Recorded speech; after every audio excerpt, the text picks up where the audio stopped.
Graças a Deus, irmãos. Hoje eu quero trazer para a sua vida um assunto muito sério. Quero passar para a sua vida uma direção. E eu estou muito ciente da responsabilidade que recai sobre a minha vida, pela responsabilidade moral, pela responsabilidade espiritual que recai sobre a minha vida e apontar essa direção. Sabe, eu sei que hoje muitas pessoas, felizmente, graças a Deus por isso, pela capacitação do Espírito Santo, nos veem como uma referência positiva. Paulo até chegou a dizer: sejam meus imitadores como eu sou de Cristo.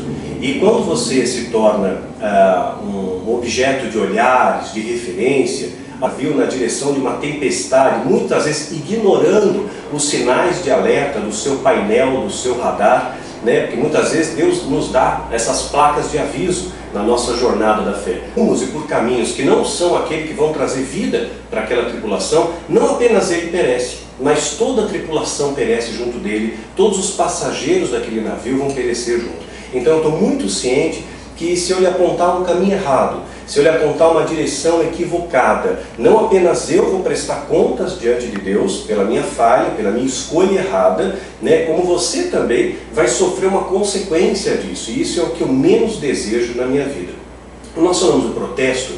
Protestar significa contestar. Eu quero realmente aproveitar esse momento histórico que o nosso país está passando, em que o povo está indo às ruas para pleitear os seus direitos, para buscar uma reforma política, para mudar novos vetores do nosso governo, das plataformas de governo, e tantos protestos, reivindicações por melhoras de salário, melhores condições de trabalho, reivindicações justas e lícitas para uma adequação melhor ao nosso sistema de saúde, praticamente falido, para a educação do país, afinal de contas, que geração que nós estamos preparando, se a nossa educação agora é fraca, é pífia, e o povo perece pela ausência do conhecimento, isso não apenas no horizonte bíblico, mas uma nação também. Uma nação que tem menos conhecimento é mais fácil de ser manipulada. Nós vemos aí nosso sistema de segurança muitas vezes falho, policiais mal equipados, ganhando mal. Então tudo isso, a população começa a reivindicar isso nas ruas. E protestar significa contestar, significa dizer: eu não estou de acordo com isso que está acontecendo, eu estou trazendo uma reivindicação. E esse protesto, nesse horizonte, ele é saudável,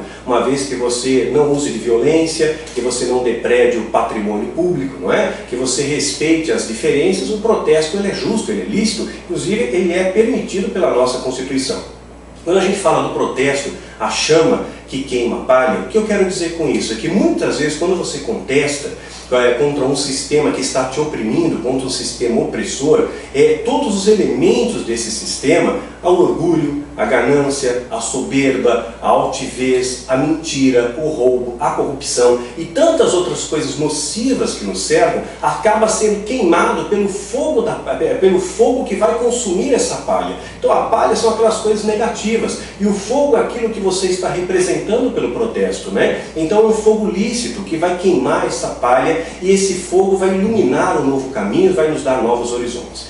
Esse tema eu faço questão de falar mais devagar, de colocar uma colocação mais lenta aqui, porque para que você absorva bem, para que você escute. E você escutando, você possa aprender. E aprendendo, você não tenha perguntas, Você não tenha dúvidas. Que eu poderia simplesmente, olha, a direção é essa, Mas a Bíblia diz que o povo perece pela ausência do conhecimento. Então eu quero embasar muito bem, quero sustentar muito bem a afirmação que nós vamos fazer aqui, com base na palavra de Deus. Então é importante falar devagar, para que você entenda, para que você compreenda, para que não gere dúvida no seu coração. Não tendo dúvida, você não faz perguntas. Não fazendo perguntas, só te resta o quê? Obedecer, É melhor obedecer do que sacrificar. E obediência é a chave para a conquista das suas promessas. É obediência, Então é conquista de promessas, é a chave. Só que quando você entende o porquê, quando você compreende o plano de Deus para todas as coisas, fica muito mais fácil de você obedecer. É claro que há momentos da sua vida que você obedece pela fé. Olha, mas marchar como? A minha razão diz que tem água na frente, Abre a pedra, tira a pedra aí que eu vou ressuscitar Lázaro. Mas como? Ele já morreu, já cheira mal, já faz 4 dias. Então a nossa razão muitas vezes bloqueia a nossa fé e às vezes Deus ele pede passos de fé. Mas nesse momento histórico que nós estamos vivendo é muito importante que você conheça o contexto que nos cerca. E aí por isso nós vamos recuar um pouco no calendário, nós vamos recuar na Idade Antiga, vamos passear pela Idade Média e vamos trazer esse aprendizado para o nosso momento histórico, né? Para a nossa era contemporânea que nós estamos vivenciando agora. Até antes de entrar no tema, um rápido esclarecimento para vocês. Até agradeço mais uma vez as suas orações, agradeço as intercessões, as ofertas voluntárias de amor, e é muito gratificante saber disso, né? Quero aproveitar também e mandar um abraço para a dona Silvia, que não consegue entrar no nosso fanpage, mas acompanha nossos vídeos. E é uma ovelhinha nossa que eu tenho um profundo carinho de Barueri, e assim que eu terminar a escrita de Carim, eu retomo as visitas, e está no meu coração fazer uma visita para a senhora também, viu? Conhecer sua casa, abençoar sua família, para a gente poder bater um papo, tomar um chá à tarde. Então, uma das coisas que muitas pessoas têm dúvidas, né, aproveitando aqui, o que aconteceu naquele período que Jesus sumiu, né? Não há nenhum relato testamentário que conte, é um grande ato aí, né? Dos 12 anos, Jesus vai aparecer a última vez com 12 anos, dos 12 e depois reaparece aos 30. Então nesse período de 12 anos a 30 anos, nesse ato de 18 anos, o que aconteceu? O que Jesus fez? Minha posição, Jesus ele cumpriu a profissão do seu pai, que era uma característica, né, do judaísmo. Então ele espelhou, ele aprendeu o ofício do seu pai, foi um carpinteiro, né, e foi crescendo, foi aprendendo as coisas ali. Esse é o meu entender, né? Muitas pessoas conjecturam, não, ele viajou para a Índia, ele se transformou num asceta indiano, ele se envolveu com seitas orientais. Gente, se você já escutou isso, é uma grande bobagem. Eu quero só fundamentar isso para que não fique essa pontinha de dúvida aí na sua mente. Jesus ele ensina para nós sobre ressurreição. Vai estar em Mateus 22, 29 a 32 e é repetido também em Lucas capítulo 16, 19 a 31. Jesus fala sobre ressurreição e não sobre reencarnação, né, que é um modelo muitas vezes oriental. Jesus dizia que os seres humanos valem mais do que animais, né? Então ele não incentivou a idolatria à vaca, a animais sagrados, ao elefante, né? Nós somos mais importantes, somos mais do que passarinhos, né? Mateus 6, 26. Jesus ele nos estabelece que existe um único Deus, não há outro Deus, não é uma seita politeísta, é monoteísta, é um único Deus, né? Marcos 22, né? Marcos 12, de 29 a 30, né? Jesus ele comia carne de animais, ele comia peixe, é citado também em Lucas capítulo 24, de 40 a 44, onde ele, para provar a sua ressurreição, que ele estava ali materializado, né, curado, transformado, ele come peixe com os seus discípulos. Ele comia, né? Ele não estava ali estabelecendo um estatuto que comer carne ou peixe na outra encarnação ele vai crescer e vai ser um sapo e de repente vira um bicho. Então não era isso, né? E Jesus também colocava como o povo judeu sendo o principal, ou seja, desse povo ia nascer o Messias, né? João capítulo 4, versículo 22. Então só por esses breves relatos você já observa que quebra, né, toda essa base aí de achar que Jesus passou uma temporada no Oriente aprendendo coisas místicas, coisas esotéricas, para depois acabar se apresentando como seu ministério público, tá? Então isso é bobagem, isso não vem ao caso, tá bom? Falar sobre esse tema, protesto, a chama que queima a palha, é algo que já arde no meu coração desde o final do ano passado, desde novembro, dezembro de 2014, datando hoje é dia 15 de março de 2015, uma data escolhida para tantos protestos do nosso país, onde a voz do povo começa a bradar e questionar valores. Então quero lançar essa reflexão para a sua vida. Então isso começou a me incomodar há um tempo. Eu relutei bastante em apresentar esse conteúdo pela dimensão dele, pela profundidade dele, e eu espero que Deus me dê graça para que vocês entendam a profundidade, para que essa reflexão venha mudar a sua vida, venha trazer crescimento à sua vida, e você possa de fato exalar o perfume de Cristo, você possa viver o cristianismo genuíno, autêntico, sem contaminação. Hoje, uma das grandes insatisfações do povo brasileiro tem sido a nossa alta e elevada carga tributária. Se você trabalha numa empresa e você ganha na faixa de R$5.000, o imposto já vai lhe consumir 27,5%. No entanto, existem outros impostos em cascata, imposto sobre imposto, né, ICMS, IPI, ISS, que vão sobrecarregando a nossa carga tributária e pode chegar num percentual determinado, dependendo do item, do produto ou do serviço, pode chegar até 40%. Quero lembrar que essa tributação ela é antiga. No Brasil, quando ele ainda era colônia de Portugal, havia ali uma tributação estabelecida como o quinto dos infernos. Era 20% de tudo aquilo que era extraído de ouro, né, do país, especialmente da região de Minas Gerais. Foi aquela região de Minas Gerais. Por que Minas Gerais? Porque havia muitas minas ali, havia muitos minérios, muitas riquezas nessa região. E aí toda a extração desses minérios, a coroa portuguesa então cobrava 20% de taxa, 20% de tarifa, era imposto para a coroa portuguesa, né? Isso aí acabou resultando num algo chamado a Inconfidência Mineira. A Inconfidência Mineira reclama esse tipo de abuso e desejou uma independência do Brasil, separado então, queria a proclamação da República do Brasil. Ela melava por isso, né? No final do século XVIII, então, o Brasil ainda era colônia de Portugal e a cobrança de impostos era elevada. Então, não apenas a tributação, pior, era 20%, hein? Que era chamado de quinto dos infernos, que era um quinto, né, que tinha que pagar para a coroa portuguesa. Não apenas a tributação, mas havia uma série de leis que estavam impedindo o desenvolvimento do Brasil. Então, por exemplo, houve uma lei sancionada em 1785 que dizia que no Brasil não poderia haver indústria têxteis, né? Indústrias de tecido, não era permitido isso. Também vale lembrar que esse daí era um período onde tinham grandes extrações de ouro e tinham que pagar um imposto que tanto incomodava. Se você não pagasse o imposto, se por acaso você sonegasse, havia uma sentença para você chamada de você era degregado. Degregado significa que pegava você e colocava no navio e mandava você para a África. Era degregado. Você era desagregado do Brasil, era largado à sua própria sorte no continente africano para nunca mais voltar. Não vai voltar nada, né? Então, com essa grande exploração de ouro, o que aconteceu?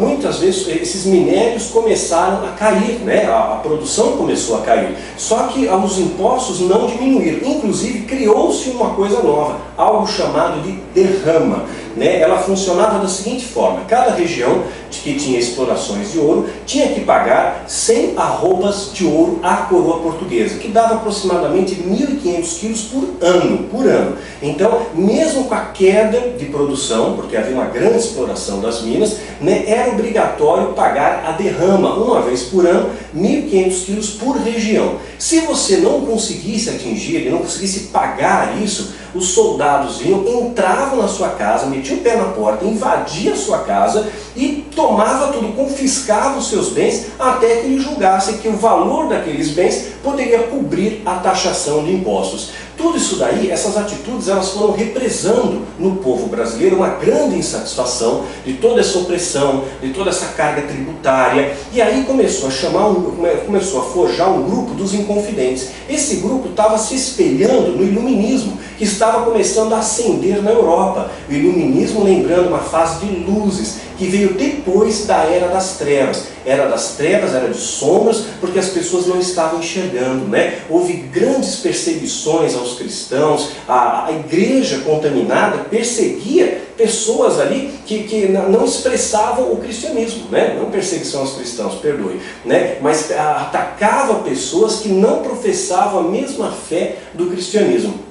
Então uma idade cega, época da Inquisição, né, época de cruzadas, foi do século V ao século XV. Esse período de 1000 anos é chamado de Idade das Sombras, Idade Média, Idade das Sombras, Era de Trevas. Depois disso entra em cena o iluminismo, ou seja, entrou luz para as pessoas começaram a ficar mais esclarecidas, buscar mais conhecimento, ter mais equilíbrio, e isso promoveu inclusive a Revolução Industrial Francesa. O Brasil, então, como ele olha para a Europa e vê que, puxa, a Europa está prosperando, nós podemos prosperar também. Então formou um grupo de inconfidentes no Brasil que iriam lutar, né, para uma independência do Brasil, né, está independente de Portugal. E o líder dos Inconfidentes é o conhecido Joaquim José da Silva Xavier, popular Tiradentes. Uma das suas profissões era dentista. Naquela época você tinha um tratamento de canal para fazer, né, não fazia o tratamento de canal, arrancava o dente. Né? Então era mais prático, arrancava o dente. Então ele era chamado de Tiradentes. Mas ele também era mineiro, era tropeiro, além de ser também um inconfidente. Então, essa ideia do grupo era tornar uma liberdade definitiva ao Brasil. Inclusive, eles tinham já estabelecido, pleiteado, imaginado, conjecturado, estabelecer uma nova bandeira para o Brasil, onde haviam frases em latim que queriam dizer liberdade, ainda que tardia. Então, de vez de ter hoje, que a gente vê ordem e progresso, a intenção deles era ter uma bandeira escrito liberdade, ainda que tardia. Os Inconfidentes, então, fizeram o seguinte: eles marcaram uma data para que o movimento fosse às ruas protestar na mesma época da derrama, para ganhar adesão popular, porque o povo já estava insatisfeito com aquela história da derrama. Então estava agendado fazer um grande protesto no dia da derrama. É interessante que a gente escolhe as datas específicas, né? O dia 15 é um espelho do que aconteceu com Collor, né? Foi no dia 15 também que o povo vai às ruas para pleitear e pedir o impeachment do Collor, e Collor não sofreu o impeachment, ele renunciou antes, porque isso preservou os seus direitos políticos, permitiu que ele fosse candidato no ano seguinte e depois torna-se até senador, né? Então ele volta ao cenário político sem sofrer uma sanção. Então é mais estratégico para um político que está ameaçado, né, de cassação, ele renunciar, do que ele permitir que o processo vá até o fim. Ele preserva os seus direitos políticos, né? Mas o que acontece? Só que um dos Inconfidentes, olha como a história se repete. Um dos Inconfidentes, um homem chamado Joaquim Silvério dos Reis, delatou o sistema. Ele fez mais ou menos ali a delação premiada, né? Ele foi lá e dedou. Olha, ele tinha uma dívida com a coroa portuguesa, para receber o perdão da dívida, ele deda o movimento dos Inconfidentes. Ele delata, ele fez a delação premiada ali. Ou seja, de novo a gente vê essa traição. Pessoas tão perto, pessoas que lutavam pela mesma causa, mas de repente, quando vê uma oportunidade, Judas foi o primeiro a vender valores, né? Vendeu a Jesus por 30 moedas ali. E hoje a gente continua se vendendo por coisas tão pífias. Como é fácil manipular o ser humano, como tem essa ambição, esse negócio de levar uma vantagem. Ah, se eu posso sobrepujar alguém, quantas pessoas se aproximam de mim achando que vão tirar alguma vantagem, vão receber alguma coisa muito especial. Gente, se você não faz a sua parte, Deus não faz a dele. Se você não honra Deus, Deus não vai te honrar. Então não brinca com Deus, né? Então, a gente vê, então foi denunciou o sistema. Aí o que aconteceu? Os Inconfidentes foram presos, né, alguns por crime, né, de infidelidade ao rei, né, muitos deles foram degregados, na questão de ser degregado, foram deportados, levados para a África, outros foram presos, mas o líder deles, né, Tiradentes, foi enforcado em 21 de abril de 1792. 21 de abril de 1792, Tiradentes é enforcado ao meio-dia em praça pública, e depois mais coisas hediondas aconteceram aí que eu vou omitir, né, mas a história está aí, você pode pesquisar.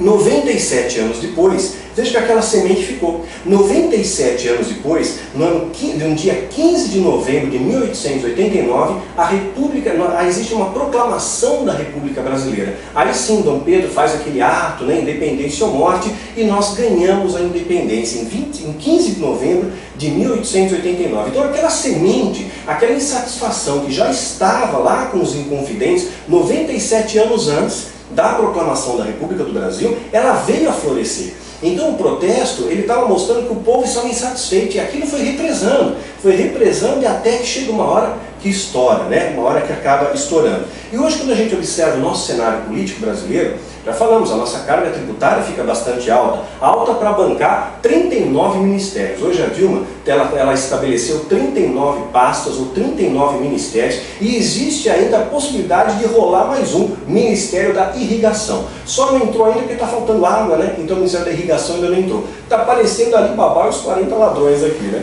Então, 40 ministérios, são 39, mas há a possibilidade de ter mais um, que é o da irrigação. Para você ter um parâmetro para isso, na época de Fernando Henrique, tinham 21 ministérios, Fernando Henrique tinham 21 ministérios, no governo de Lula foi para 34 no primeiro mandato, 37 no segundo, 39 agora com a Dilma. Você tem ideia de quantas pastas, quantos ministros tinha Collor? O Collor, né, que causou um grande rebuliço no Brasil, né, o Collor tinha 12 ministérios, tinham 12 ministros apenas ali, né? Então, e aquilo já foi o suficiente para mostrar insatisfação para as massas. Então o seu povo ficou cansado de ser tratado como gado. E mais uma vez a gente vê essa sensação sendo represada no povo brasileiro. Mas o que isso tem a ver com a igreja? O que isso tem a ver com uma direção de Deus para a sua vida? Eu estou mostrando exemplos históricos, que o protesto ele é saudável, porque esse fogo do protesto ele queima a palha. Queima a palha do orgulho, da ganância, da corrupção, da mentira, desmantela quadrilhas, é importante, é um protesto saudável. Protestar significa contestar, eu não estou de acordo com isso, eu sou contrário a isso, né? Eu não aceito isso. Isso é o protesto saudável, né? Saudável. Então, mais uma vez, sem depredação de patrimônio, sem agressão física, protesto saudável. Existe uma diferença entre o perdão e a desculpa, né? Isso é importante pontuar. Vamos começar a enveredar para o âmbito bíblico, né? O perdão é quando a pessoa admite, puxa, eu errei, realmente eu errei, me perdoa, eu errei. A desculpa está se desfazendo da culpa, né? Desculpa é isso, eu me desfaço da culpa, eu não tenho culpa, eu quero me isentar da culpa. Isso é desculpa. Desculpa que significa, a culpa não foi minha, eu fiz isso, me desculpa aí, olha, eu bati no seu carro porque aquele outro veio e me fechou, né? Me desculpa aí porque eu agi dessa maneira, porque foi o diabo, foi o demônio, porque agora foi o estresse, porque foi a culpa da crise da água, porque agora foi a culpa do FHC. Então a gente começa a encontrar culpados. Quantas pessoas me traíram, me roubaram, me enganaram? Sabe quantos me pediram perdão? Perdão. Um pediu perdão. Todos os outros, assim, teve mais 2 ou 3 que vieram, Daniel, desculpa aí, né? Eu fiz porque eu fui enganado, eu fiz porque eu pensava assim, eu fiz porque foi o diabo, né? Porque eu estava deprimido. Mas é a desculpa, né? Agora o perdão de não, eu errei, eu assumo meu erro. É raro, isso me remete honra, isso faz grande diferença entre soldados e recrutas, uma grande e larga diferença. Alguém já pediu perdão para você porque te enganou, né? Porque de repente fez você entrar numa campanha de prosperidade e você ficou pobre. Alguém foi lá e pediu perdão para mim, perdoa, eu errei. Aí nunca nenhum líder pediu perdão para mim por ter me roubado, ter me enganado, ter me iludido, né, ter me usado como escada, né, nunca ninguém pediu perdão, né? Então já pediram perdão para você, me perdoa, olha, não, eu fiz uma profecia vazia, eu falei que a Marina ia ser presidente, então você me perdoa, eu errei. Você escutou isso de alguém? Não falo. Isso remete o quê? Orgulho, e orgulho mostra algo que está alojado no coração, que é o mesmo sentimento que teve Satanás, né? O orgulho que precede a queda, né? O orgulho que precede a queda. A humildade precede a honra. Se chegasse alguém, me perdoa porque eu errei. O errar é humano, mas quando a pessoa fala, sim, diz o Senhor, em nome de Deus, né? Já falamos dos profetas do Novo Testamento. No Novo Testamento você põe a profecia à prova. No Velho Testamento ele incontestável. O profeta falou, está falado. No Novo Testamento põe à prova a profecia, né? Checa a profecia, né? Vê se ela está válida com a Bíblia, se ela não conflita com os valores da Bíblia. Alguém já te pediu perdão, né? Por ter te enganado, por ter te roubado, por ter te desprezado, por ter muitas vezes destruído a sua esperança, matado a sua fé, dado as costas, apontado o dedo em vez de estender a mão, né? Será que alguém realmente lhe pediu perdão? Isso realmente é a diferença, né? É a diferença que nós temos que ter. É claro que existem homens e mulheres, segundo o coração de Deus, que estão procurando fazer o melhor,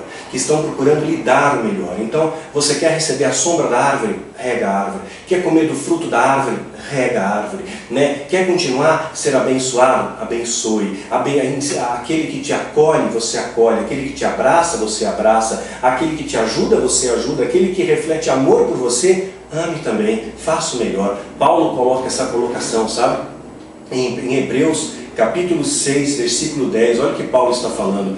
Porque Deus não é injusto, Deus não é injusto para esquecer da vossa obra, ou seja, para esquecer daquilo de bom que você tem feito, das coisas corretas, do seu empenho, do seu valor, das coisas que você tem feito por amor a Ele, né? E do trabalho do amor para que com o teu nome mostrasses trabalho do amor, trabalho em amor, para que você tenha feito por amor a Ele. Tudo que você faz por amor a Ele. Então Deus, Ele reconhece esse amor, Ele te recompensa segundo as promessas dEle. O que você semeia, você colhe, né? Esse amor de Deus não tem preço. Ele continua, né? Enquanto o amor para com seu nome mostrasse, enquanto servistes aos santos e ainda servis. O que significa servir os santos? Aqueles que te apontam o caminho. Serve aqueles que te servem. Honre aqueles que te honrem. Abençoem aqueles que te abençoem. É um princípio espiritual. Agora, é engraçado, a gente parece que prestigia aquele que te rouba. O cara te rouba e você vai lá e ajuda. O cara te engana e você ajuda.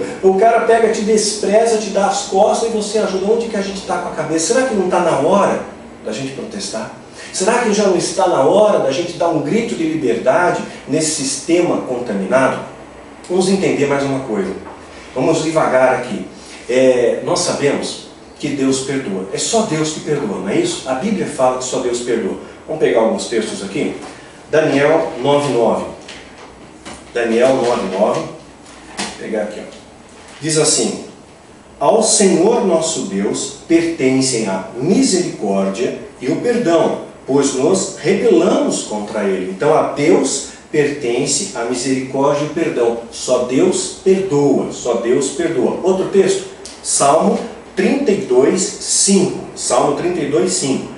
Confessei o meu pecado e a minha maldade não encobri. Esse é o segredo, viu? Essa humildade, chegar diante de Deus, eu confessei, eu não tive orgulho, eu falei, isso aqui estava me destruindo por dentro, põe para fora, põe para Deus. Não tem aquele orgulho, não vou falar, não vou pedir perdão. Esse orgulho vai te levar para o buraco, vai te levar para a queda, vai te levar para a ruína, né? Então Davi, homem segundo o coração de Deus, confessou o pecado.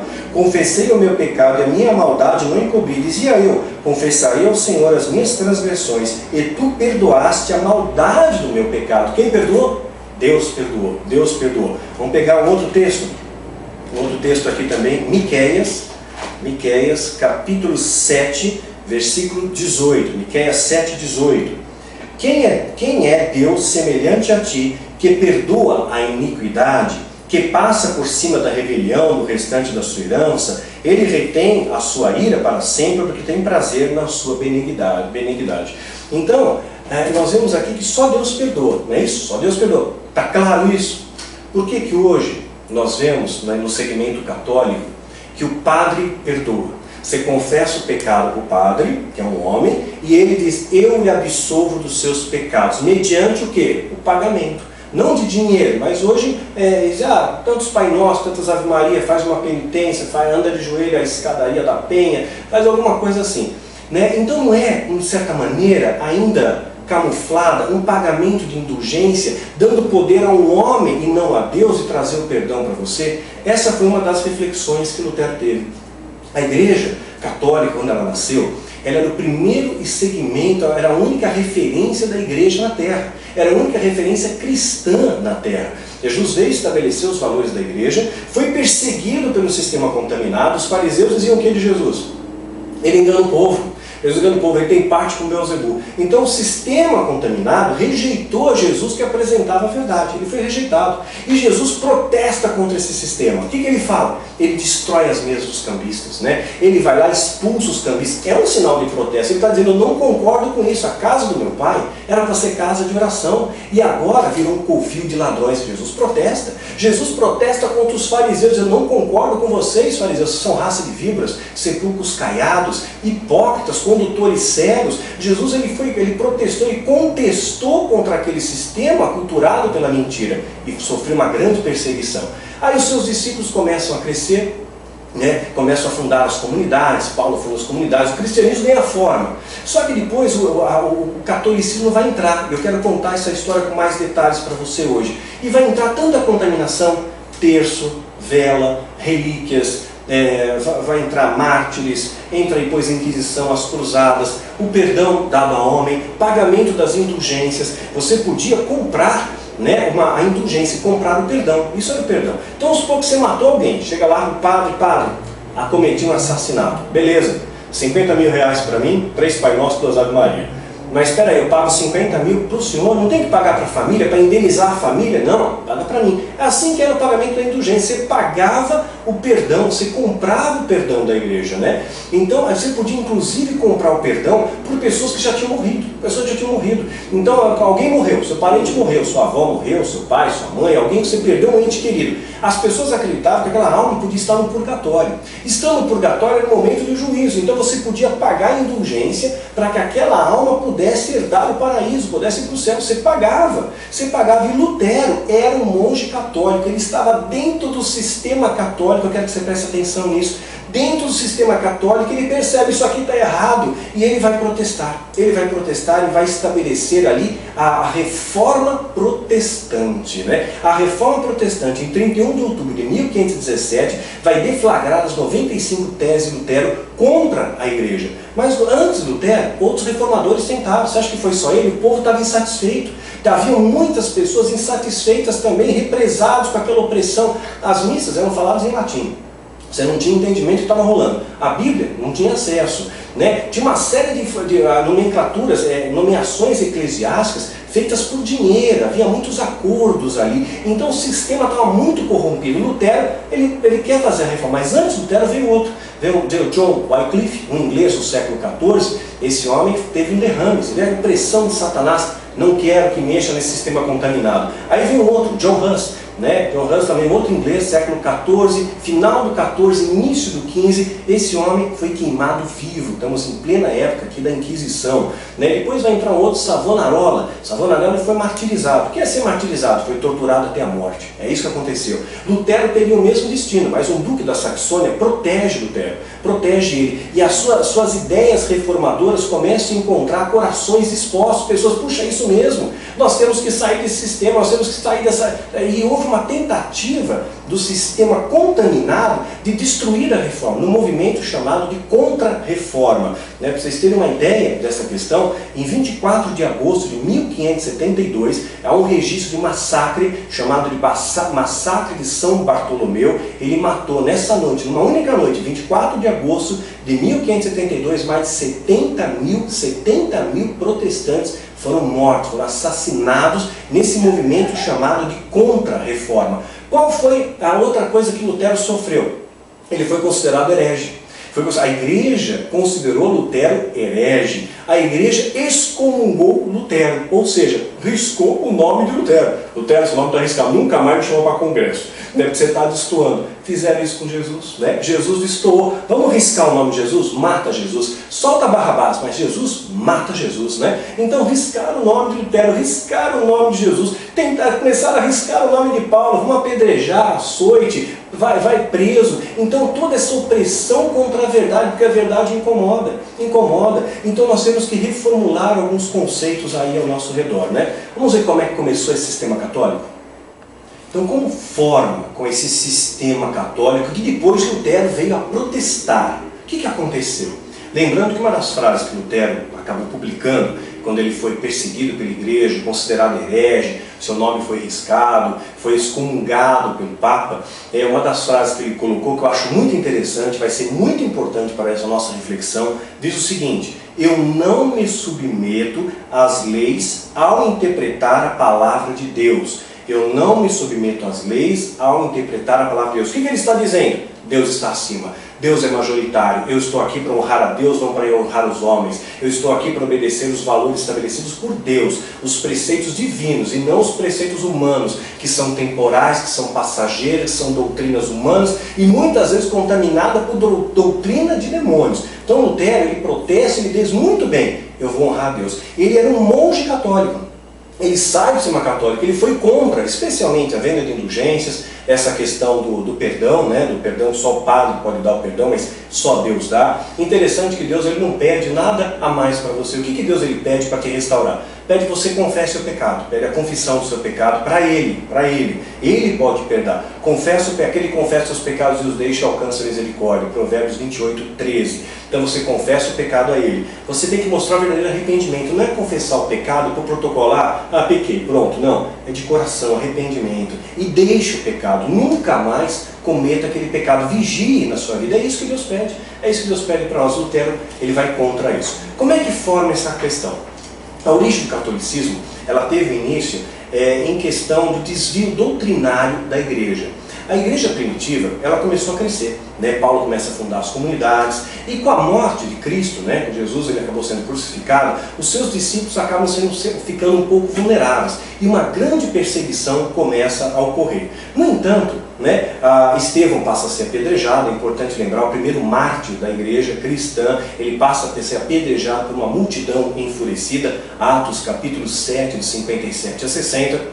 Mais tarde, Tiago também foi morto pela espada, né, pelo rei Herodes, está descrito em Atos capítulo 12, versículo 1 e 2. Então essa perseguição vai fazendo com que o evangelho se espalhe. É um paradoxal. É como se pegar, bater a mão num monte de poeira. Bateu a mão, o diabo lá, vou acabar com esses quentes. Pá! A poeira espalhou, né? Ou seja, os crentes, os apóstolos de Cristo, os discípulos de Cristo, eles saem de Jerusalém, porque havia perseguição, e eles passam a pregar e fugir de lá. E nessa fuga, eles vão pregando o evangelho por onde eles estão. Onde eles estão indo, em fuga, eles pregam o evangelho. Mesmo na fuga, mesmo ameaçado. Que fé, né? Que coisa tremenda isso, né? Atos 8, 4. Mas os que andavam dispersos iam por toda parte anunciando a palavra, inclusive, né, a Filipe era um desses que estavam fugidos ali, anunciando a palavra. Filipe vai aparecer pregando a cidade de Samaria, aquele contexto que nós já falamos no vídeo chamado controle de mentes, né? Inclusive ele vai pregar ao eunuco,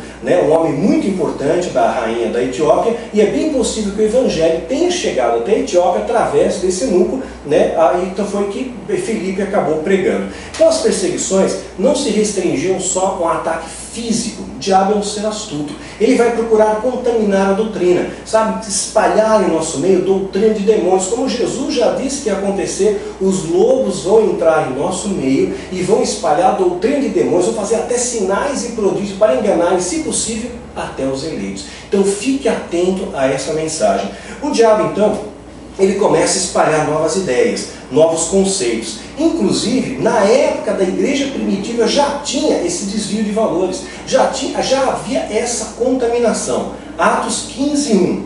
Então alguns que tinham descido da Judéia ensinavam assim os irmãos: se não vos circuncidardes conforme o uso de Moisés, não podereis salvar-vos. Então, o que está dizendo? Alguns que tinham descido da Judéia, não está falando dos apóstolos de Cristo, não está falando de pessoas legitimadas por Jesus para ensinar e expandir a mensagem de Cristo. São pessoas que estão anunciando um cristianismo deformado, contaminado, pautado nos valores da lei, sendo que Jesus, ele cumpriu a lei, ele acabou, ele estabelece uma nova aliança. O véu se rasgou, a nossa contagem de tempo é outra. A lei e os profetas terminaram com João Batista. Nós já falamos no outro vídeo sobre profetas do Novo Testamento. Acabaram ali. Jesus estabelece uma nova aliança, e dessa nova aliança tem 2 mandamentos: amar a Deus com todas as coisas e amar ao próximo como a ti mesmo. Só que agora começa de novo pessoas falando: não, tem a lei jogando peso no povo. Está vendo o peso? Esse peso que muitas vezes jogam sobre você hoje, né? Esse peso já começou lá de novo. Essa culpa: não, você não consegue se salvar, não, você não vai conseguir se libertar, não, você não tem jeito, não vai dar certo. Começou uma contaminação. Doutrina humana e doutrina de demônio já estava entrando ali. Alguns falsos pregadores sorrateiramente começaram a entrar na igreja da Galácia. Falsos pregadores começaram a entrar na igreja da Galácia, né? E era necessário guardar os preceitos, né? Dizendo que era necessário guardar os preceitos da lei, contaminando e desvalorizando os preceitos de Cristo. Paulo, ele vai contundente contra isso daqui, ó. Gálatas 1:7. Cadê meu óculos? Mais fácil. Gálatas 1:7. O qual não é outro, mas há alguns que vos inquietam e querem transtornar o evangelho de Cristo. Alguns que querem transtornar, querem contaminar o evangelho de Cristo. E Paulo protesta contra. Paulo não aceita. Paulo está dizendo o seguinte, fazendo dele as mesmas palavras que mais tarde Lutero iria dizer. Em outras maneiras é o que Paulo está dizendo: eu não me submeto a esses caras, eu me submeto a Deus. Não importa o que aconteça, eu vou submeter a Deus. Pode picar eu em 1000 pedaços, eu vou continuar dizendo: só o Senhor é meu Deus. E Paulo chegou muito claro, dizendo: nada vai me separar do amor de Deus. E no versículo 8, mas ainda que nós mesmos, um anjo do céu, vos anuncie outro evangelho, além do que já vos tenho anunciado, é a anátema. O que é anátema? É contaminado, é maldito, é contrário a Deus. Isso é anátema, né? Então Paulo diz, então qualquer pessoa que anuncia o evangelho que não é o que Jesus estabeleceu, ele não é de Jesus. Como é que alguém anuncia um cristianismo que não tem Jesus no meio, que não tem os valores cristãos? Eu vi esses dias uma coisa bizarra. Pode pesquisar na internet, eu não vou nem pôr imagem aqui, né, mas podem pesquisar unção de cabo de vassoura, sabe? Mostra um pastor se atirou num monte de vassoura, derramando a unção dele para as vassouras, né? E de repente mostra todo mundo na igreja com a vassoura erguida. O pessoal, em vez de ser a espada, a vassoura, erguida a vassoura. Quer dizer, o que é isso? Recebeu a unção da faxina, a vassoura que varre o diabo da sua vida. Quer dizer, isso não está alicerçado no cristianismo, isso é uma palhaçada, sabe? Estão enganando você, estão roubando o seu dinheiro, estão invertendo os valores de Cristo. É a pá do pedreiro, é o tijolo ungido, é a meia consagrada, é o martelo da justiça, a caneta de Jesus, a pílula de Cristo, o óleo ungido. Meu, o que é isso? Sabe? Estão pervertendo os valores. E Paulo diz, ainda que venha um anjo, né, e diga algo que não está escrito na palavra, não é de Deus, é anátema. Estão enganando o povo, doutrina humana, doutrina de demônio. E Paulo vai contra isso, já começou desde a igreja primitiva. Olha lá em Gálatas, já tinha isso, né? Paulo admoesta ali também, né? E vamos ver outras questões aqui. Quando os apóstolos vão morrendo, e João é o último a morrer, ele está numa ilha e ele recebe a revelação no livro de Apocalipse. E ele vai escrever uma carta para as igrejas da Ásia, igrejas essas que já estão contaminadas. A igreja já estava contaminada desde a época que João recebeu a revelação do livro de Apocalipse. A gente vai finalizar esse estudo com a leitura de alguns versículos de Apocalipse, né? Então começou a haver algumas coisas começaram a acontecer. Um outro erro começa a entrar, uma outra doutrina sutil começa a entrar. E Pedro vai trazer ali um alerta a isso. 1 Pedro 5,1. Apacentai o rebanho de Deus, que está entre vós, tendo cuidado dele. Então o mandamento diz, apacentai o rebanho de Deus, né? Tendo cuidado dele, não por força. Você não pode impor o cristianismo. O cristianismo é uma experiência, o cristianismo é um ato voluntário. Você se aproxima de Deus por amor, não por interesse, é por amor, e nem pela força, nem pela obrigação, mas voluntariamente, voluntariamente. Nem por torpe ganância, nem fazendo um profissional medíocre da fé, mas por amor a Ele e voluntariamente, mas de bom ânimo e de ânimo pronto, nem como tendo domínio sobre a herança de Deus, mas servindo de exemplo ao rebanho. Esse é o valor que Jesus deixou para nós como herança. Só que havia também na igreja primitiva um tal de Diófrides. Esse Diófrides também se opunha aos valores de Cristo, mas ensinava os valores de Cristo, contaminado. Olha o que João vai dizer, 3 João, versículo 9. Tem escrito a igreja, mas Diófrides, que procura ter entre eles o primado, não nos recebe. Tenho escrito a igreja, então ele estava falando para a igreja, esse Diófrides também, mas que ele procurava ter o primado. O que é o primado? Ele queria ser o principal, ele queria as luzes, ele queria os holofotes para ele queria a atenção para ele, e não recebia João. João, risco o nome de João, João não faz parte desse grupo, porque eu estou ensinando aqui a minha doutrina, né? Quantas vezes eu fiz? Uma vez eu fiz parte de uma igreja, uns 800 membros. Isso no início já do ministério, Filho do Fogo já tinha sido lançado, já estava viajando pelo Brasil ministrando seminários e cursos, né? E muitas pessoas da igreja falavam, Daniel, a gente queria, por que você não faz um seminário aqui na igreja? Por que você não ensina aqui pra gente, né? Por que eu tenho que assistir um seminário assim, eu tenho que viajar, tenho que às vezes para outro estado, sendo que você está aqui na igreja, né? E muitos foram pedir para os pastores, deixa o Daniel fazer um seminário aqui. Aí o que aconteceu? Não deixaram. Mas ninguém contava o que era, ninguém contava. Aí um dos pastores auxiliares veio para mim, Daniel, esse sim, com muita humildade, vou te pedir perdão, a decisão não é minha, mas eu vou te pedir perdão pela nossa negligência para com você. Que de fato tem um rolo aqui, sabe o que rola, Daniel? Rola um ciúmes do altar. Sabe, o pastor titular não quer que você esteja à frente, de repente você vai começar a receber mais atenção do que ele, e tem muito ciúme do altar aqui, sabe, grupo de louvor, sabe, não pode outro, é aquela panelinha, só eles, se vier alguém de fora, não, você não tem unção, você não tem chamado. E quantos ministérios estão matando dons, estão matando vidas que têm potencial. Às vezes talvez eu esteja falando para você, e você tem um dom maravilhoso para louvar a Deus, um dom maravilhoso para liderar uma célula, tem unção, tem capacitação, tem preparo, você se preparou preparou, você tem o dom da oratória para ministrar, entregar uma palavra poderosa, e de repente não deixam, ceifam você para que você não brilhe, né? Para que brilhe alguns. Isso é doutrina humana, isso é doutrina de demônio, porque quem tem que brilhar na igreja é Jesus, e Jesus está em você e está em mim, que o Espírito Santo que me capacita é o mesmo que te capacita, né? Não somos melhores do que ninguém, todos nós servimos ao Rei dos Reis, e Deus, a sua graça e misericórdia, pode usar o menor, o pequenino. Não é assim que Deus fala? Onde estão os grandes? São os pequenos, os mais humildes, essa humildade que precede honra. Então a gente tem que refletir isso. E aí entrou uma outra questão. Aí o que acontece? O cristianismo começa a ser perseguido. Além de toda essa contaminação, começou a ter uma perseguição aos cristãos, né? O Império Romano começa a perseguir os cristãos, né? No final do segundo século, as perseguições eram muito acentuadas, os cristãos eram lançados às arenas, era aquela coisa terrível. Só que aí entra em cena Constantino, ano 313 depois de Cristo, lança o Edito de Milão, que diz que agora os cristãos podem otorgar livremente a sua expressão de fé. Como é que Constantino se converteu? Ele não conhecia nada, ele perseguia os cristãos. Mas ele está numa vez numa guerra, ele está numa batalha, e Constantino ele era um cara do exército, um cara do soldado, ele era um capitão do exército, tinha um cargo importante aí. Ele tem uma visão, ele viu uma cruz vermelha no céu, né, e uma voz que disse para ele: com esse sinal vencerás. Então ele interpreta que aquilo era uma maneira dele ter mais poder. O cristianismo era uma religião que estava crescendo, estava de vento em popa. Quanto mais perseguia, mais o povo unido ficava. Então Constantino tem a grande sacada: vou fazer o seguinte, no Império Romano é extremamente poderoso, nós temos um império temporal na Terra, né? Se eu me aliar a uma religião muito poderosa, eu vou formar uma igreja universal, uma religião universal, e ao mesmo tempo um poderio bélico, militar, governado, também universal. Então vou unir esses dois poderes, algo que a gente já fala nos seminários. Essa historinha começou lá com os sumérios, onde o rei sumério era rei e sacerdote. Então Satanás ele aprende que se ele compilar poderes políticos e poderes sacerdotais, ele controla muito melhor as massas. E Constantino teve essa ideia. Inclusive, por ele ser um cara do exército,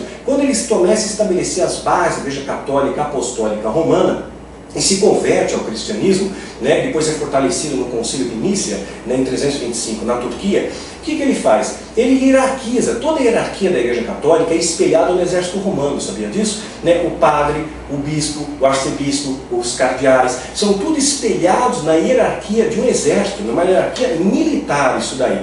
E ele começa a dizer uma coisa, Constantino começa a vir com umas ideias. Olha, existe algo aí de regeneração batismal. A Bíblia fala tanto de batismo, então deve ter alguma coisa importante aqui. Então ele procura se afastar do paganismo, abraça o cristianismo, deixa de perseguir os cristãos, mas ele começa a apresentar um outro modelo de cristianismo, de novo contaminado. Vai entrar aí com a regeneração batismal. O que era a regeneração batismal? Se a Bíblia fala tanto de batismo, então o batismo ele pode me lavar dos pecados, ele me purifica dos pecados. Então a ideia do batismo, pela ótica de Constantino, era melhor o seguinte: imagina se você se batizou, aí você pode pecar de novo, e aí você erra outra vez. Então a ideia dele foi a seguinte: batiza a pessoa perto da morte. Está perto da morte, já lava todos os pecados, vai daqui direto para o céu, não tem nem purgatório, vai direto para o céu.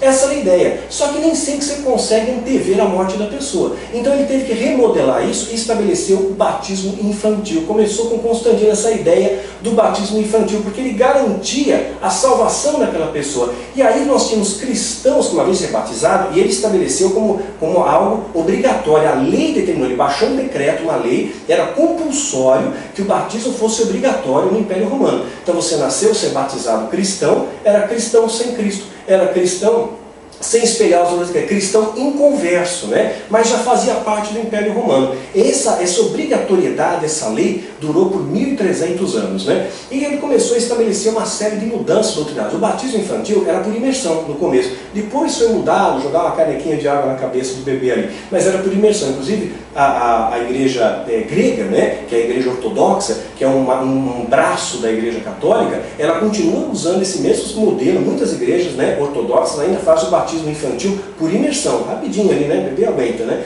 Então foi estabelecido ali por lei, né, que toda pessoa tinha que ser batizada. Então isso daí criou uma contenda. Os crentes que preservavam os valores de Cristo entendiam que o batismo tinha que ser voluntário, tinha que ser consciente, tinha que ser na fase adulta, que você tem luz para discernir o que é certo e o que é errado, que você conhece a Jesus. Como é que você vai aceitar algo que você não conhece, que não foi foi lhe apresentado. Então os crentes, haviam centenas de crentes que não concordaram com aquilo, né? E aí que aconteceu o episódio trágico na história. Os crentes errados que se aliaram ao império e aceitaram toda a contaminação que o império foi introduzindo, que nós chamamos os mártires, as relíquias, os santos, os terços, e o padre libera o perdão, né, o batismo infantil e tantas outras contaminações, posteriormente até mesmo a Inquisição, né, e as cruzadas que impunham o cristianismo contaminado a fio de espada. Então todo aquele sistema contaminado, haviam crentes que protestaram. Não, eu não concordo com isso, porque isso não é de Cristo. E aí o que aconteceu? Os crentes errados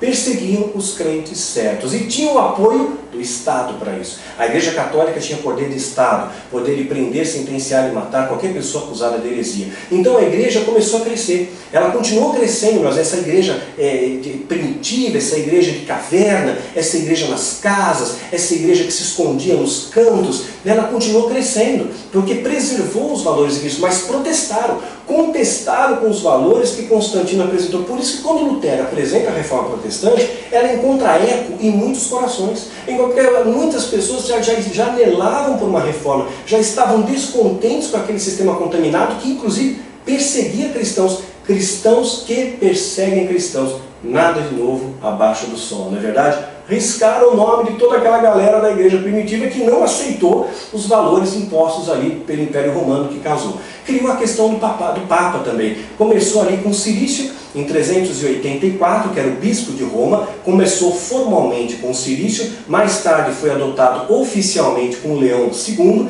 e posteriormente foi reclamado oficial mesmo em 707. Começou o papal, fazendo uma espécie de general, né, desse exército, né? Então o que aconteceu? Alguns pontos que vale a pena citar. Uma mudança gradual do governo democrático da igreja para um governo eclesiástico. A mudança da salvação pela graça pela salvação pelo batismo. São outros valores que Lutero vai protestar e os crentes também não concordavam, protestavam. Mudança do batismo de crentes, adultos, para o batismo infantil. Hierarquia organizada, casamento aqui da igreja com o Estado. A sede do império deixa de ser Roma e vira Constantinopla. Por quê? Em homenagem a Constantino. Constantinopla, homenagem a Constantino. Batismo infantil estabelecido por lei, um decreto compulsório ali. Os cristãos nominais começaram a perseguir os cristãos, ou seja, aqueles que estavam aliados ao império, errados, que aceitaram toda aquela sujeira do império em troca de não ser perseguido, né, perseguiam os cristãos certos, né? A Idade das Trevas, isso vai promover a Idade das Trevas, uma idade de insanidade, de uma perseguição sem limites, que vai do século XII ao século XIX, deflagrada inclusive por um Papa, né? Papa Inocêncio IV, vai assinar um documento chamado Destirpanda, diz que os hereges seriam esmagados como serpentes diabólicas. Então, Lutero ele protesta contra esse sistema. Então, esse protesto ele é saudável, ele queima a palha. Tudo aquilo que não vem de Deus, tudo aquilo que desagrada a Deus, tudo aquilo que fere os preceitos de Deus. O que isso tem a ver com os nossos dias de hoje, Daniel? Vamos a fundo, vamos devagar. Eu posso garantir a vocês, sem medo de errar, que hoje as lutas mais sangrentas são travadas dentro dessa arena chamada igreja, que é o sistema contaminado. Na época de Jesus, nasceu uma igreja dentro da igreja, não é? A igreja era a igreja judaica, a igreja hebraica, preservava os valores de Deus, procurava, mas estava tão contaminado que os seus líderes tinham se afastado dos valores de Deus, o templo que era para ser uma casa de adoração virou um covil de ladrões, e Jesus vem e aí, escolhe os seus apóstolos, treina os seus discípulos, a mensagem do cristianismo se espalha e nasceu o quê? Uma igreja que saiu de dentro daquela igreja, saiu de dentro daquele cenário, não é isso? E depois vem o catolicismo. Mais uma vez, Satanás sutilmente corrompe os valores de Jesus, descentraliza Jesus, tem outros caminhos que levam ao Pai, tem esse santo, tem aquele santo, tem o mártir, tem a relíquia, tem o terço, o padre ele libera o perdão, tem o batismo infantil e tantas coisas que têm defraudado os valores genuínos, autênticos cristãos, que é contra a idolatria, né? E tanta imagem de escultura e tanta coisa e tal. Importante pontuar, não pode julgar, tá? Importante pontuar, eu creio que tem muito católico que vai herdar os céus, vai estar na presença de Deus pela seriedade do seu coração, pela pureza do seu coração, que estão sendo ensinados muitas vezes com base numa doutrina errada, né? Então você não pode condenar alguém que nunca foi apresentado ao modelo da verdade. Então Deus, na sua onisciência, sua multiforme graça, na extensão do seu amor, eu creio sim vai alcançar muitos, tá? Leia o fator Melquisedeque, vai abrir seus olhos, tá bom? Vai entender melhor essa multiforme graça de Deus. Mas muitos crentes carnais vão para o inferno. Então a minha obrigação é falar o que a Bíblia diz. Então o que acontece? O próprio Paulo, ele saiu desse sistema aculturado de mentira. Paulo também era fariseu, né? E pega cidadão romano, fariseu. E ele acaba então se convertendo ao cristianismo e apresentando o modelo do cristianismo para o mundo. Então depois do sistema católico contaminado, mais uma vez alguém sai de lá de dentro do catolicismo e diz: está tudo errado, Lutero vem e está errado, vamos protestar, vamos contestar. E Paulo também protestou, Paulo também contestou, né? Então as lutas mais sangrentas ainda são travadas dentro dessa arena contaminada, né, com doutrina humana, com doutrina de demônio, né? Hoje mas não tem venda de indulgência, mas pede dinheiro para você ser próspero. Olha só que loucura, pede dinheiro para que você seja próspero, né? Pede para que você compre a cura, que você compre a unção, que você compre o poder, que você compre a proteção, que você compre a libertação, que você compre as coisas, está cheio de coisas vendendo, né? Como era antes disso? Para pensar, meu irmão. Sabe como era antes de existir os rituais de libertação? Como é que as pessoas se libertavam? Como é que era antes de haver essa onda de prosperidade? Como é que as pessoas prosperavam? Trabalhando, estudando, acordando cedo. Como é que as pessoas, antes dessa onda de unção disso, unção daquilo, do poder, como é que as pessoas conquistavam o poder verdadeiro? Não era levando a pedra que matou Golias para casa. Era estudando a palavra, era orando, era jejuando, era se consagrando. Então todos esses atalhos não te levam à sala do trono. Ao contrário, te distanciam dos valores de Cristo. Hoje é um grande paradoxo. Muitas vezes as pessoas, ao se aproximarem dessa igreja contaminada, se distanciam de Deus. Essa é a verdade. Dura, crua, né, e incrivelmente verdadeira. Né? Porque as pessoas, ao se aproximar de cima contaminado, se afastam mais dos valores de Deus, estão mais distantes de Deus, porque apresentam um modelo tão pífio, tão contaminado, tão deformado de Deus, que não é mais Deus, não é mais Deus. Como é que Deus atua? Né? Ele perdoa, Ele liberta, Ele cura. Qual é o preço? Mas quanto custa, Daniel, para eu ter poder? Quanto custa para eu ter unção, para eu ter autoridade, para eu ser próspero? Quanto custa, Daniel, para eu ser liberto, para eu ser curado? A Bíblia fala: custa amor na sua vida, custa dedicação, custa sinceridade, custa determinação, custa lealdade, custa esforço em estudar mais, em orar mais, em consagrar-se mais, em jejuar mais, em vencer as tentações e buscar santidade, em viver a Cristo, em conhecer a palavra. É isso. Hoje eu vejo muitos líderes casados com política, de novo nós vemos essa aliança da igreja com o Estado, né? Outra vez pegamos esse contexto deformado, né? Quantos líderes não se afastaram dos valores de Cristo, né? Há muitos crentes errados ainda no nosso século perseguindo os crentes certos. Parece que hoje ser certo, ser honesto, parece que até uma desonra. As pessoas olham para você: como assim você não é corrupto? Como assim você não é ladrão? Como assim você não engana o povo? Mas como assim você não vai falar da prosperidade? Como assim? Né? Parece que ficou uma afronta, né? E estamos invertendo valores. Parece que hoje o certo está errado, né? E quando você procura estar certo, as pessoas olham para você como você estivesse o errado. Riscam o teu nome, você é herege, você vai ser excomungado, você vai ser perseguido, você vai ser crucificado. Jesus, quero lembrar, Jesus não se calou. Paulo não se calou. Lutero não se calou. Não deixa que o sistema contaminado, querido, cale a sua voz. Não deixe que esse sistema contaminado soterre os seus dons, os seus talentos, a sua alegria, a sua fé, o seu amor. Não deixe que esse sistema venha solapar os valores que Cristo tem para você, as promessas que Ele tem para você. Não permita que isso aconteça, né? As pessoas dizem: mas é mais fácil pagar, Daniel, eu vou lá e pago e tenho a prosperidade. Mas olha, isso é ilusão. Ilusão não é mágica, isso mágica é ilusão. Eles estão te vendendo ilusão. Não, querido, não caia nessa rede. Sabe, o que vai te aproximar de Deus é conhecer a Deus. O que vai te dar poder e autoridade é conhecer a palavra. O que te dá verdadeira unção e poder é joelho dobrado, é consagração. O que vai te dar prosperidade é você trabalhar, você ser honesto, você estudar. Isso vai te fazer bem, né? Não quer dizer que você vai ser rico, mas a palavra diz que nada vai te faltar. O Senhor é teu pastor e nada te faltará. Eu dou testemunho disso da minha vida. Nada de essencial falta, embora muitas vezes, né, a gente se sente muitas vezes abandonado. Sim, o exército de Deus ainda é aquele exército egoísta, avarento, mesquinho. Os avarentos não entrarão no reino dos céus, né? Que não ajuda, sempre é aquele interesse. Se tiver alguma coisa hoje, graças a Deus, esses paradigmas gradualmente estão sendo quebrados. Gradualmente, é uma coisa lenta, mas está acontecendo. Eu tenho visto mais pessoas com liberalidade, mais pessoas com mãos estendidas. Eu tenho visto o reflexo disso na base. As pessoas vêm buscar sedentas da palavra, colaboram com o bazar, somam com a nossa mesa. Mais pessoas têm sido tocadas por Deus para lançar sementes nessa trincheira. Ainda são poucos, né, em relação ao grande contingente aí que a gente tem alcançado, mas gradualmente, pouquinho a pouquinho. Meu irmão, olha, Daniel, Deus tocou meu coração, estou mandando 10 reais para você, estou mandando 30.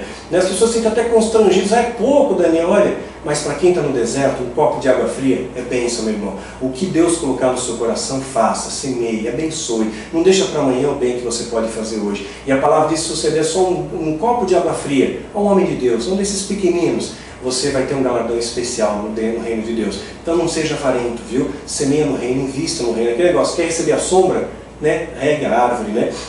Então, quero deixar claro, mas Daniel, então, o que eu faço? Né? Eu sou membro de uma igreja, eu sei que está tudo errado lá. O pastor rouba, o louvor ele não louva, ele está preocupado em fazer show, em fazer espetáculo. Então, por que você está lá? O que você está fazendo nessa igreja que não te acolhe, que não te abraça, que não te ajuda, que só cobra os seus deveres? Você tem o dever de estar presente, o dever de ofertar, o dever de dizimar, e tem que fazer e campanha, mas na hora que você mais precisa não te dão nem uma cesta básica. Não te dão uma compra decente, não te ajudam. Você ajudou a igreja por 10 anos, aí de repente você fica desempregado. Aí você vai lá, pastor, meu aluguel está atrasado, minha conta está cortada. É dever do seu pastor te ajudar. Sabe, você semeou 10 anos naquele ministério. Por que aquele ministério não pode semear na sua vida, te ajudar por pelo menos 3 meses? 3 meses que seja, vou pagar o aluguel daquela minha ovelha, eu vou dar uma compra de mercado decente, não vou dar farinha, fubá, açúcar, vou comprar como eu gostaria de comprar para mim. É amar ao próximo como a ti mesmo. Isso é igreja. Divide os pesos, divide os fardos, soma as forças. Isso é igreja. Então você faz parte de uma igreja avarenta, uma igreja que só cobra de você, mas nunca te ajuda, né? Uma igreja que você vê que está tudo errado, como já me falaram, tem uma igreja aí que o pessoal sai do grupo de intercessão e vai encher a cara, e enche a cara de cair, não é que bebe um pouquinho, bebe de se embriagar, de cair no chão, né? Mas o pastor, não, mas se eu tirar isso daqui, não tem quem interceda, é melhor não ter intercessor, para ter essa contaminação no altar. Tem gente fazendo show no altar, fazendo espetáculo no altar. Eu vejo jovens que vão na igreja e vão paquerar. Eu vejo ali um olhando para o outro no horário do culto, um paquerando o outro, dando olhares, conversando no celular, dormindo, falando no telefone, né? Usando roupas sensuais na igreja, e aí vão dizer que são crentes. Gente, igreja não é clube, igreja é um local de adoração. Se você faz parte de um sistema assim, cai fora, sai dela, povo meu, cai fora, né? Eu lembro que uma vez um irmão falou para mim, Daniel, o meu pastor não deixou, você me aconselhou a ler um livro? Eu aconselhei ele a ler um livro do Rob Bell, O Amor Vence. Meu pastor disse para não ler. Por que o pastor falou para não ler? É um livro que fala do amor de Deus. Por quê?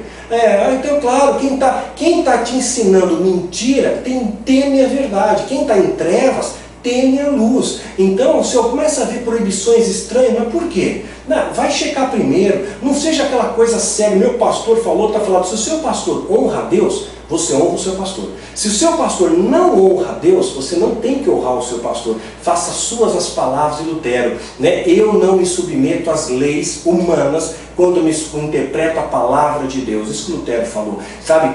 Proteste contra esse sistema. Por que você vai acatar a ordem de alguém que não acata a ordem de Deus? Você está indo para o caminho errado. Se eles fizeram uma escolha errada, você vai para o mesmo buraco que ele. né? Então, se ele honra a Deus, beleza, apoie. Meu pastor é uma pessoa simples, Daniel. Meu pastor, ele erra, como todo ser humano erra, como eu erro, como você erra. Mas meu pastor, ele procura acertar, ele dobra o joelho, ele ora, ele intercede, ele procura cuidar do rebanho, ele escuta a gente, ele dá direção, ele visita, ele ajuda. Então, beleza, se ele faz isso, é um homem de Deus, um homem segundo o coração de Deus. Honra esse homem, abençoa esse homem, dá o melhor que você tem ali, esse homem, né? Partilha das suas bênçãos para com esse homem também, ore por ele, apoia ele. Mas se ele faz as coisas mais ou menos, a palavra de Jeremias 48:10, maldito é aquele que fizer obra do Senhor negligentemente. Como é que você vai abençoar alguém que Deus diz que é maldito? Como é que nós vamos fazer isso? Não é que mas ele é meu líder. Porque esse Davi, ele vai lá, ele não mata Saul, ele honrou Saul.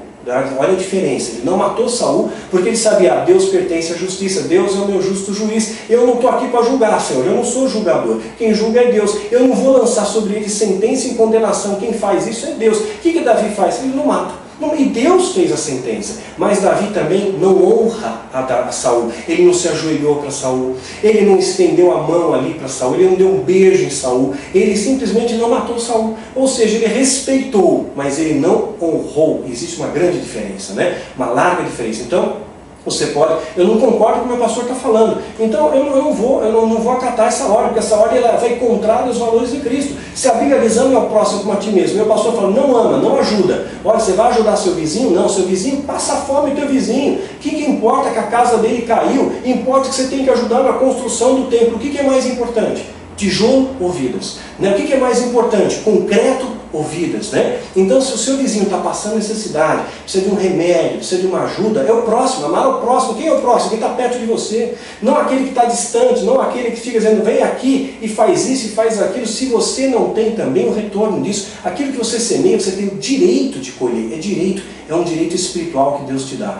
Então, se o pastor faz a coisa certa, honre a ele. Ele honra a Deus, você honra o seu pastor. Se o pastor não honra a Deus, o mandamento dele é contrário ao que Deus diz. Faça como Lutero, 2 mais 2. Eu sou cristão, eu faço parte da igreja, mas meu pastor proteste no bom sentido. Eu não concordo, eu não vou dar anuência a isso. Às vezes pessoas falam para mim, Daniel, você me sugeriu um livro, Cristianismo Diabólico, do Segisfredo. Segisfredo Vanderlei. Sem Cristo, o título até é Cristianismo Diabólico, sem Cristo, sem cruz, sem santificação. Ele falou para eu não ler esse livro. Claro, porque ele fala de um sistema contaminado. Ele está falando exatamente aquilo que nós temos anunciado em 17 anos de ministério. São crentes sem Cristo, que acham que são cristãos, mas estão contaminados por uma doutrina diabólica ali. Muitas vezes são líderes sem Cristo, que nunca tiveram uma experiência com Jesus de verdade, porque a experiência com Jesus ela tem que ser transformadora na sua vida. Muitas pessoas já falaram, meu pastor mandou queimar o Filho do Fogo, queima o livro. Então põe fogo no livro Filho do Fogo. Por quê? Porque esse livro talvez venha queimar palha no nosso meio, talvez venha trazer elucidação, venha trazer um despertamento. Daniel, eu não posso fazer seu seminário, meu pastor não deixou. Por que ele não deixou? A gente está falando do amor, a gente fala de santidade, a gente fala de valores cristãos. Por quê? Então ele teme alguma coisa, Teme alguma coisa. Daniel, depois que você começou a ensinar sobre o dízimo, meu pastor não deixa mais eu te assistir. Claro, por que ele está fazendo isso? Porque ele está querendo proteger um sistema contaminado. Sabe, nesse momento a gente tem que rever um pouco as coisas. Quando meu filho era menor, ele estava ali com uns 3 anos, 4, eu tenho um culto doméstico todos os dias, de segunda a domingo. O diabo não tem folga, eu também não tenho. Segunda a domingo a gente tem um culto doméstico ali em casa. E eu queria mostrar para o meu filho como era uma igreja. Então, eu não posso ir numa igreja maior, porque tem assédio, e querem pegar a criança e tirar foto dele, já tivemos alguns problemas com isso. Eu tenho que tomar algumas medidas de prudência, o soldado vai para a guerra, ele vai com escudo, especulam a criança, perguntam onde você mora, onde você estuda. Então isso é meio desagradável. Aí nós fomos uma igreja pequenininha perto da minha casa, tinha uns 30 membros, uma igreja muito simples, pessoas, membros às vezes não sabem nem falar direito o português, muito humildes mesmo, muitas pessoas de área rural. E ali está um lugar bom, tem um louvor, tinha um pastor muito humilde, então ali, levava meu filho ali. De repente, a gente começa a imaginar, cadê a koinonia? Cadê a comunhão?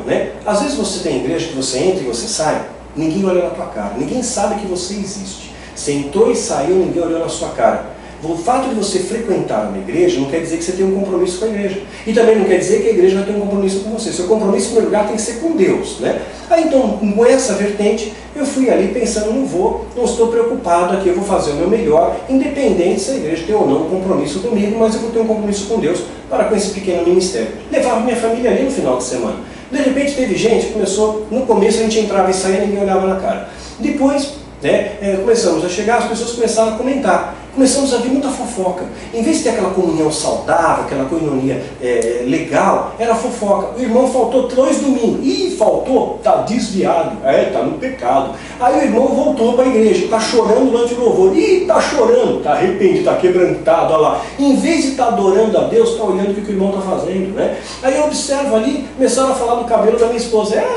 Você aí pinta o cabelo de vermelho, você usa piercing, seu vestido é muito comprido, né? É muito cafona, criança, essa roupa está rasgada. Quer dizer, as pessoas começaram a olhar, em vez de olhar com amor, em vez de ajudar, começaram muitas vezes com um olhar assim, deformado, um olhar cruel, comentários pejorativos, né? Então aquilo ali vai desgastando, e esse é o modelo de igreja. Eu falei, olha, na boa, isso foi rema para a minha vida. Hoje eu tenho meu culto doméstico. De segunda a domingo a gente tem 1 hora por dia.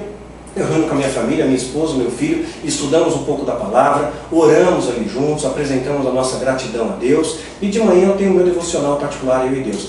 Olha, eu estou muito mais perto de Deus. A minha esposa até escreveu um relato dela no livro Catedral dos Somos, onde ela retrata isso. Hoje, ela fala, eu estou muito mais perto de Deus, longe da igreja, do que quando eu estava antes, né? Então, mas e a comunhão? Que comunhão? Se a gente vai e o pessoal fala mal, se você vai na igreja te degrime, né? Se a hora que você precisa ninguém te ajuda, tem mais dedo apontado que mão estendida. Que vínculo que tem se você entra e sai e a pessoa nem olha na sua cara? Então a gente tem que rever os valores. Você faz parte de uma igreja séria, beleza, fica lá. Se não faz, olha, não fica ali como clube. Igreja não é clube. Não tem adoração, tem show, tem espetáculo, tem luz, tem gelo seco no altar. É show, é espetáculo, cai fora, sai dela, porque Deus ele não quer show, Deus ele quer adoração. A igreja não é clube para você ir lá e bater papo, fazer festa, né, carnaval, fazer festa junina. Igreja não é clube, é um local de adoração, né? Se essa igreja está deformando os valores, sai fora. Aí vou para onde, Daniel? Não tem para onde ir. Faz na sua casa um ponto de oração. Traz e volta aquela igreja primitiva. Sabe como é que a igreja primitiva resistiu? Sabe como é que aquela igreja que não aceitou a imposição do Império Romano resistiu? Nas casas, nas cavernas, nos cantinhos. Sabe como é que a igreja cresceu exponencialmente na China? Nos porões. A igreja cresceu demais nos porões da China. E pequenos grupos, né, que professavam o valor verdadeiro, né? Então nós temos que resgatar esses valores. Talvez seja o momento da gente começar a se encontrar em casa de novo e começar a buscar alimento. Hoje na internet é um local ainda que não é controlado, ainda é um local menos controlado, melhor dizendo assim. A mídia secular já está toda controlada, os programas são tudo a maior parte tudo contaminado. Então, mas na internet tem muito recurso ainda. Então estude a palavra, o que você aprendeu, vai lá, olha, eu aprendi isso aqui, meu irmão. Aí o outro irmão aprendeu outra coisa. Isso promove a sinergia do corpo de Cristo. Nós sabemos em parte. A parte que você sabe, apresenta para o teu irmão vai te ensinar. Nós devemos trocar essas informações uns com os outros e tentar, acima de tudo, mais do que conhecer, né? É importante conhecer, mas mais até do que conhecer, viver o cristianismo. Né? Se você conseguir viver os 2 preceitos de Cristo, amar a Deus de verdade, de toda a sua força, de todo o seu entendimento, né, de todo o seu ser, e amar ao próximo de verdade, como a ti mesmo, você se compadece com o próximo, chora com os que choram, né, celebra com os que celebram, você já deu 50%, já caminhou 50% nessa jornada. Então é importante viver o cristianismo. Então o meu conselho que eu dou para você hoje é um momento de protesto, é um momento de uma nova reforma em nosso meio, é um momento de a gente rever os nossos valores. E puxa, se eu estou dentro de um sistema contaminado, mas eu gosto daquelas pessoas, eu cresci lá, eu convivi com lá. O seu vínculo é com Deus, em primeiro lugar com Deus. Você não tem que se prender à igreja pelo vínculo social, não é clube, é um local de adoração. Traz essa adoração para sua casa, traz seus amigos para sua casa. De repente Deus quer forjar em você um líder. Talvez aquelas oportunidades que muitos líderes ciumentos estão ceifando na sua vida, você vai expandir o seu conhecimento na sua casa, vai expandir lá, né? Você vai poder louvar a Deus, vai poder trazer a palavra, vai poder trazer o ensino, a reflexão, vai poder viver o cristianismo, ajudar um ao outro. Então o meu conselho para você hoje, por mais bizarro que seja para alguns, Daniel está dizendo para eu sair da igreja, estou dizendo para você sair da igreja contaminada. Eu estou falando para você sair do clube, para você sair de um local de prostituição, para você sair de um local onde tem tratado a palavra de Deus levianamente, onde tem te apresentado um modelo de evangelho contaminado, diametralmente oposto aos valores de Cristo. Isso eu estou dizendo para você. Vai para sua casa, Vá para as casas, vá para os lares, né? Procure estudar a palavra de Deus. Ore, tenha o seu momento de leitura bíblica, tenha o seu momento de estudo, de reflexão, faça cursos, leia a palavra, leia livros, né? Eu tenho indicado vários livros aí, o Cristianismo Diabólico, excelente, do Seixas Freire Vanderlei, o Amor Vence, do Rob Bell, o Fator Melquisedeque, né? São livros de reflexão profunda na sua vida. Vale a pena você ler esses livros, vai fazer com que você tenha uma visão macro, né, ao que está à sua volta. Então, não tenha alianças com pessoas que não têm aliança com Deus. Não honre pessoas que não honram a Deus. É isso o conselho que eu preciso te dar, querido, de todo o meu coração, porque eu quero ver você livre, eu quero ver você liberto, eu quero que você prove disso que eu tenho provado na minha vida, dessa intimidade com Deus, desse privilégio maravilhoso de poder ter acesso à sala do trono, com o coração leve, coração limpo, e saber que hoje eu conheço muito mais de Deus, que os anjos podem se acampar ao meu redor, porque eu estou fazendo o melhor para Deus. Eu não estou brincando de ser crente, eu não estou indo no clube, eu vejo ali os cursos na base, como é gostoso, como é cheio do amor e graça de Deus ali, que as pessoas têm encontrado ali um oásis. Não falo por mérito do Daniel, viu? Não é mérito do Daniel, a honra é dele. Daniel é vaso, Daniel é instrumento, Daniel é só um meio. E o dia que esse meio deixar de ser digno para ele, eu não vou mais ser merecedor do carinho e amor de vocês também.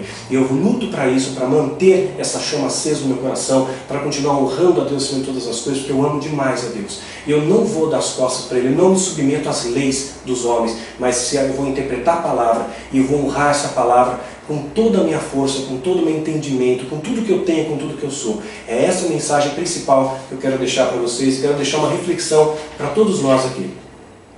Vamos para a nossa última reflexão aqui. Abra sua Bíblia, acompanha comigo. Se eu estou sem Bíblia, Daniel, estou no carro, estou em casa, estou no trabalho, ok, então presta atenção na palavra de Deus. Apocalipse capítulo 3, uma das cartas que João escreveu para as igrejas da Ásia, igrejas essas que já estavam contaminadas desde aquela época. Importante pontuar isso, né? E se o anjo, capítulo 3, versículo 14, carta à igreja de Laodiceia, versículo 15: conheço as tuas obras, que és nem frio nem quente. Quem dera fosses frio ou quente, assim porque é morno e não és frio nem quente, vomitar-me-ei da minha boca.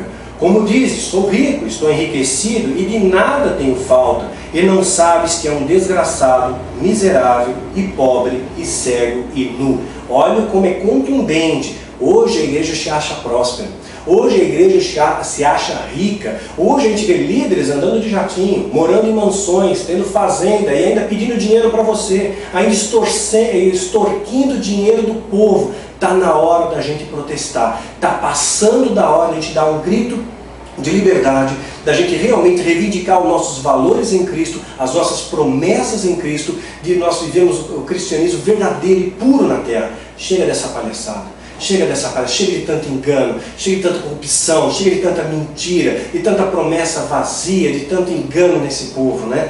Isso entristece profundamente o meu coração. Versículo 18: aconselho-te que em mim compres ouro provado pelo fogo, para que tenha riquezas, e roupas brancas, para que te vistas, e não apareça a vergonha da tua nudez, e unge os teus olhos com colírio para que vejas. Querido, que Deus agora esteja ungindo os teus olhos, para que você veja o que eu vejo, para que você possa sentir o que eu sinto, para que você possa, por uns segundos, ver como Deus vê, enxergar a sua vida como Deus enxerga, com amor, com carinho, com acolhimento.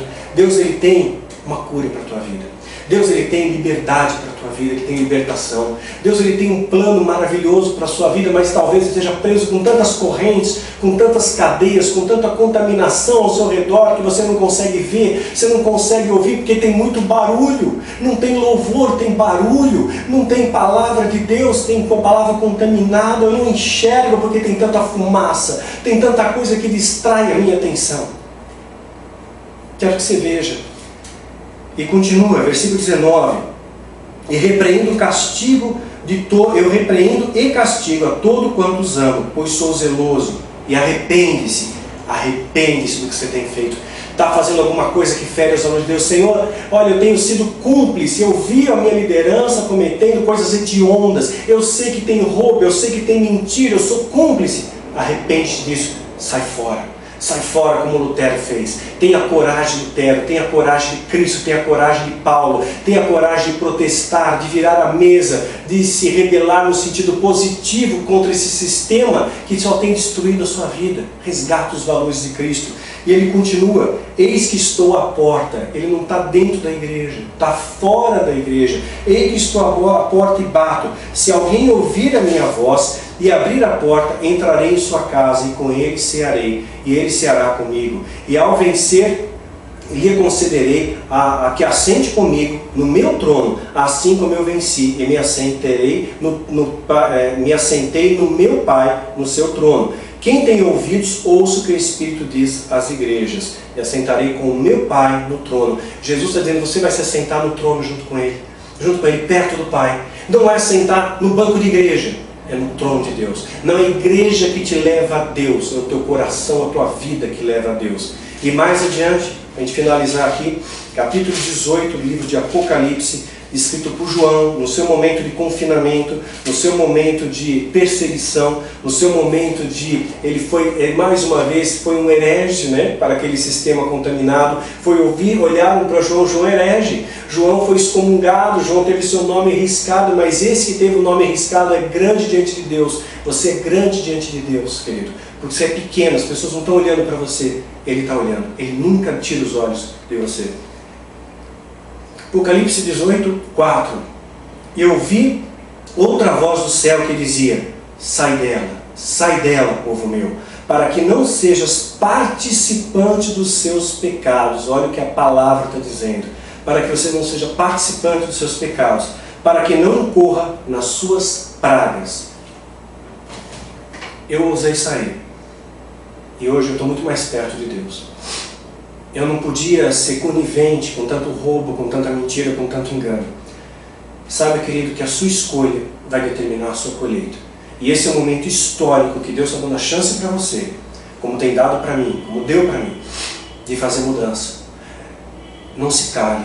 Jesus não se calou, Paulo não se calou, Elias não se calou, Lutero não se calou. Essa voz tem procurado também não se calar, embora muitos tenham tentado silenciar essa voz.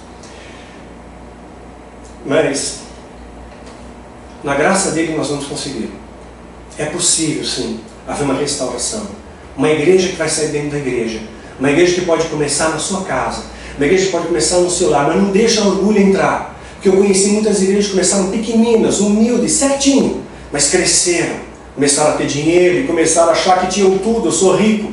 E Deus começou a dizer: você é pobre, você é cego, você é desgraçado, você é nu. E eu bato a porta de todo lado de fora. Jesus, Ele quer entrar na igreja, Ele quer entrar na tua vida, Ele quer transformar a sua vida. Sai desse sistema contaminado. Não pactua mais com isso, querido. Honre a Deus e Ele vai te honrar. Que você faça suas escolhas certas. E lembra de orar pela gente. Que Deus te abençoe.